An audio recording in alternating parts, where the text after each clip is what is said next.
Hoo-Kumpaki. Hey guys, welcome. I'm going to give you guys a quick review of the Dualshock 4 controller for the new PlayStation 4, which has been out for a little bit, yes I know, but I unfortunately have not gotten my hands on one yet because the mom and pop shop that I pre-ordered from, in full by the way, I paid for it completely, they are not getting their PS4s until about 3 to 4 weeks from now, which is great. It's just, yeah, it's great. But yeah, I'm kind of depressed about that. But nevertheless, you guys can pick up a PS4 separately at the store, and even before the launch, you were able to pick one up. So yeah, I got a friend of mine picked this up for me, and I paid him back because he was at GameStop. So yeah, I might as well give you guys a review of it because I did hook it up to my PS3, and I've played a couple of hours of Black Ops 2 and Battlefield 3 with it, and I got to say, this could easily be the best controller ever created for gaming, for console gaming. Without a doubt, it is the best Sony controller. This thing is amazing. It's taking the PS3 controller, which I liked a lot, and just improving on it completely. Let's start off with the bad first, alright? There's, three things that I don't really like that much. They're not that big of a deal, but I don't really like that much. First off, this light bar, as cool as it looks, it's hard. I don't know yet, I haven't memorized yet what the different colors mean when it comes to, like, knowing, who's player 1 and who's player 3 and who's player 2, etc. So, once I do get a couple of controllers, it's really hard to know right off the bat by looking at this which controller you are, and it's kind of depressing because, on the PS3, it was much easier because it literally said P1, P2, P3, P4, and then it had the light that lit up right underneath it, so you could easily tell. But on this, it's got random colors, like it's yellow when it's charging. It's like green sometimes, it's red sometimes, which just looks really good. It looks like a quality light that they put into this thing. It doesn't look cheap, like the Wii, the original Wii remote looked like. That thing, I don't even know if you guys had a Wii, but the light that shined through the controller on the Wii was terrible. So yeah, this is a really quality, like, light bar, and it does look really sleek and cool, but I just don't know what player I am. I don't know what controller is what. So yeah, that's kind of a downside, I guess. Not that big of a deal. But another thing is that these thumbsticks, as great as this new design is, because there's no way your finger's slipping out of this thing like this. Like, you have to be going pretty hardcore. You need to be like one of those, like, car racing game fanatics or whatever, really be trying to hairpin some turn around some corner really quick for your finger to even have a chance to slip off. So yeah, it does really, it does have a really good design when it comes to making sure your thumbs do not slip off of these. But as of right now, I don't know, maybe it's just because I'm not used to it, but it really kind of irritates my skin, this grip, even though it is a really nice grip.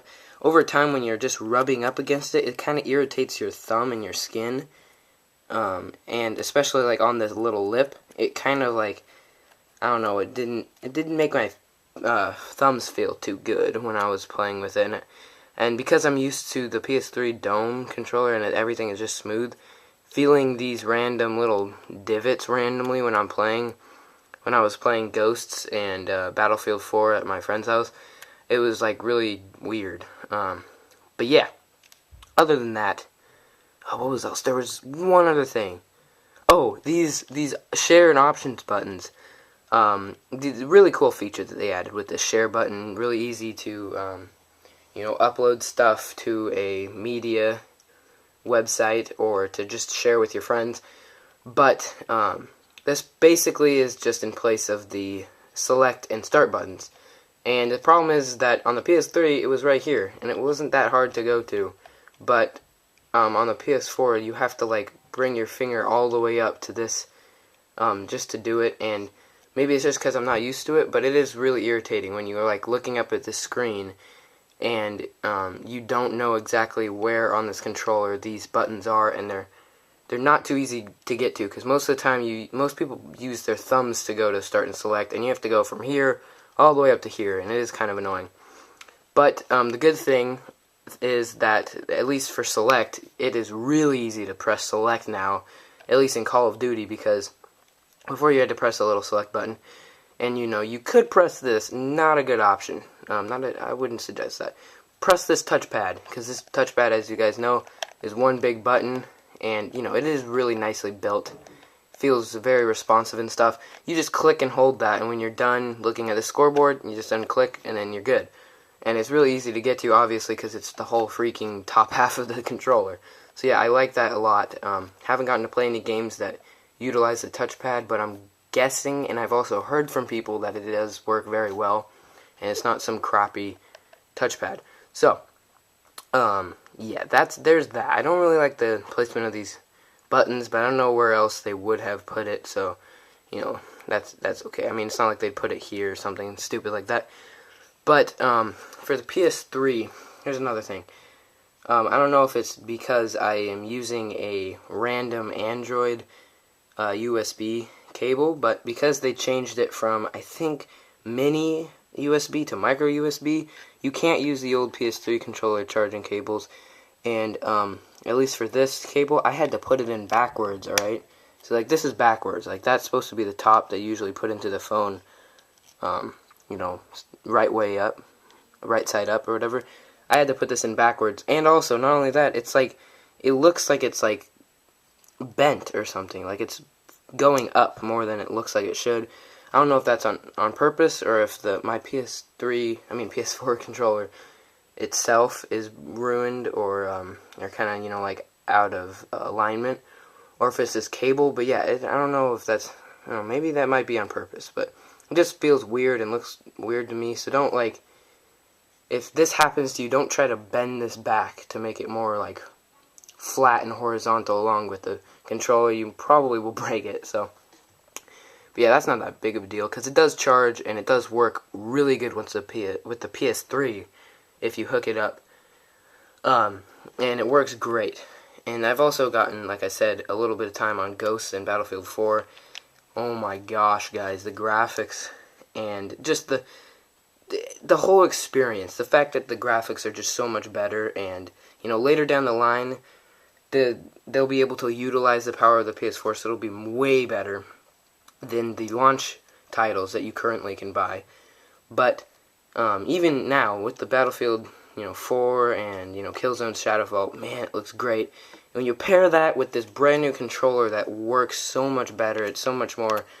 It doesn't feel on the box. It does say made in China, but it feels like it's not made in China. It doesn't feel like those, like a cheapy little plasticky thing. It really has some weight to it. It's not, obviously, I don't mean weight as in like it's too heavy, but yeah, you can tell it's made out of quality materials. This little grip on this bottom, the little texture, feels so great. And at first I was like, ugh, that feels like crap. I thought it was like some grippy little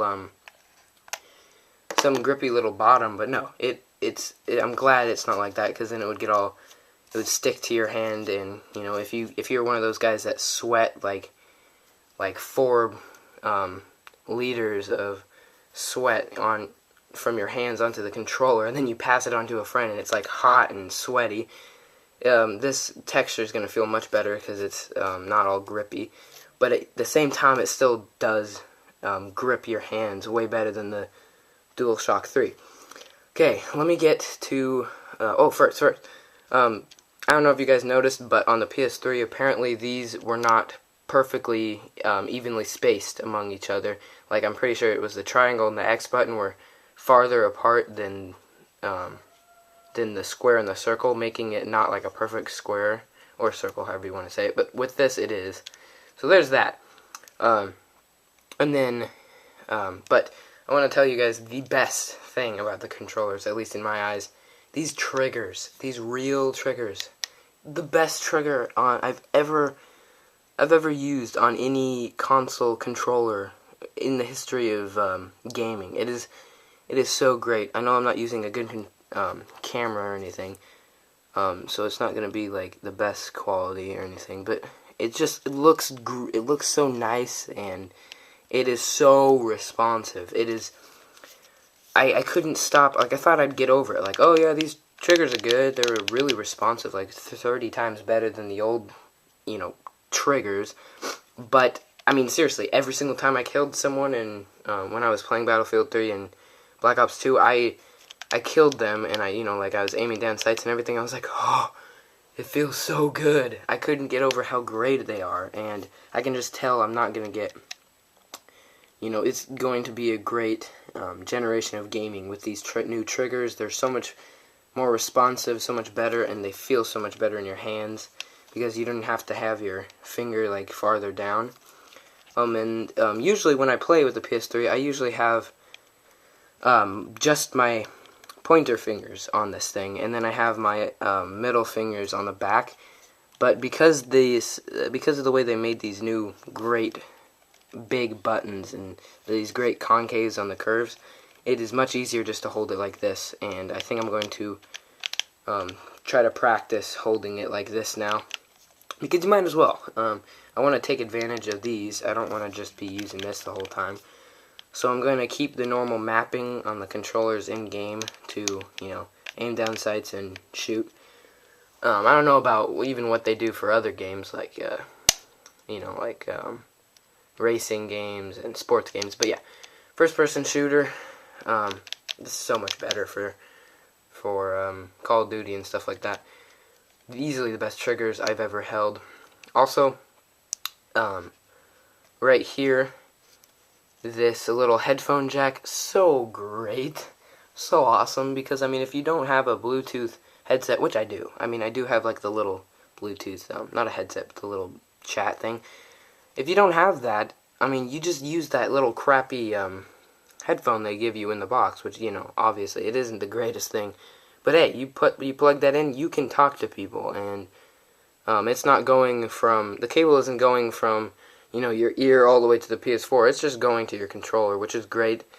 That was one thing that I was envious of the Xbox players, is that they got to just put their little wired headset in. But then yet again, we did have Bluetooth, so we didn't even have a wire at all in the first place, which I guess they really didn't even have any advantage or convenience there. But that is really nice. And then obviously with this, to be honest, I don't even know what this is for. But that is nice, I guess. I don't have a clue what you would put in here. I don't know if you put like an external keyboard maybe later in the future to type faster. That would be great. But the speaker sounds so good. It looks really crappy because they only have a couple holes. You think it's some crappy little speaker in these controllers, but it sounds so great. When I was playing the PS4, the noises that you get leveled up or whatever, and it's like, or those weird little sound effects that are in the games that we play, it comes out of this half the time, and it sounds so great. It makes you especially if you don't have surround sound speakers, or if you're not wearing a headset, which I don't even have a headset. I probably will get one soon, but it makes it sound like you're in the game.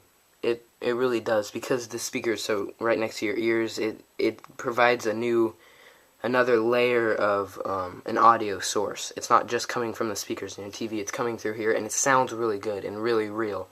So yeah, the speakers in this are really nice. I want to say there's dual motors in each of these, so I think there was motors. I think that makes the rumble feature way more realistic. Like, maybe this rumble goes off because, on the right side of the building collapsed in the game that you're playing, and so only the right side rumbles, and then the left side doesn't rumble as much. But yeah, everything about this controller is so much better. How they made it a little bit bigger for most people to have bigger hands, much more comfortable. It doesn't have that little dead zone in the thumbsticks like I did. So I'm really happy. Even being a Sony fanboy, to be honest, that's really what I am. I was really hoping that the Xbox One, we haven't obviously actually gotten to play it yet, but I was really hoping that, you know, Microsoft would have done a good job, and so far I feel like the PS4 honestly has got Xbox One beat pretty much in every aspect. Sorry. Don't know how to say words apparently in English, but yeah, I mean, unless you want the Xbox One exclusives over the PS4 exclusives, then I maybe, you know, that'd be a reason to buy the Xbox One, but other than that, I mean, really, like, just get a PS4. It's cheaper, better, more powerful. The box itself looks so much sleeker, more aerodynamic, as White Boy 7 Street would say. It looks beautiful. Everything about this is just so, it's so sexy, and it makes me want to, like, every waking hour I want to be playing this thing, until I get bored of it, which probably will never happen. So I'm really excited once I get this PS4. I'm going to have a good time. So yeah, thank you for watching. Sorry this has been an extremely long video for just a controller, but yeah, thanks for watching. This has been Ookumpucky. Peace out.